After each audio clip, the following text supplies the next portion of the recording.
મારું નામ સોલંકી અતુલભાઈ નથુભાઈ. તો બપોરે મારા ઘરે હું સકડીનું કામ કરતો હતો ત્યારે મને મારા હાથમાંથી મશીન સટકી ગયું અને મારા પગ ઉપર ચાલી ગયું છે. અને ત્યારે મને બહુ ઊંડો ઘા વાગેલો. અરે લોહી બંધ થતું ન હતું. ત્યારે મેં 2 ટુવાલ વીટેલા પણ છતાં લોહી બંધ ન થયું હતું.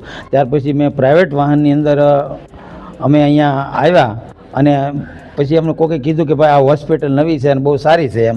એ કે તમે અહીંયા ટ્રીટમેન્ટ કરો, લોહી બંધ થાય એવું કાંઈ કરાવો હોય કે બરાબર. એટલે અમે અહીંયા લોહી બંધ એટલે અમે એડમિટ થવા કાંઈ સારું માટે આવ્યા જ નહોતા, લોહી બંધ થાય એના માટે તમે અહીંયા આવેલા હતા બરાબર. પછી જ્યારે અહીંયા આવ્યા એટલે પછી કંઈ કીધું કે ભાઈ યસ સરનું કામ બહુ જોરદાર થઈ ગઈ અને એકવાર તમને અહીંયા ટ્રીટમેન્ટ કરશે ને એટલે તમારે કાંઈ ફરક નહીં, બાબા રેડી એકદમ 100% સારું થઈ જાય. ત્યારે અહીંયા આવ્યા ત્યારે રવિવાર તો હતો જ પણ ઇમરજન્સીમાં નીતા મેડમ લાડુમોર એ અહીંયા હાજર હતા અને ત્યારે એમને બતાવ્યું અને એને એટલી એમના સગા હોય અને ટાંકા લઈ લીધા છે. અત્યારે કેવું છે હવે તમને કાકા? અત્યારે મને અમારે 90% જેવું સારું થઈ ગયું છે.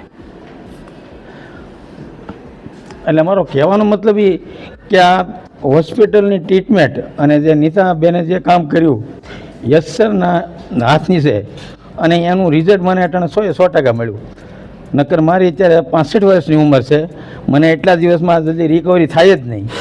પણ છતાં આ 20 દિવસમાં અત્યારે ટાંકા તોડાવવા હું સુરતથી અહીંયા આવેલો છું અને આ ટાંકા તોડાવવા માટે નીકળી. સુરતમાં તો બહુ બધા હોસ્પિટલ છે ટાંકા તોડવા માટેના, પણ છતાં મને એમ થયું કે નહીં મારું કામ અહીંયા વ્યવસ્થિત કરેલું છે. હોસ્પિટલનો સ્ટાફ, અહીંયા જમવાનું, રહેવાનું અને બધી રીતે એકદમ વ્યવસ્થા સારી.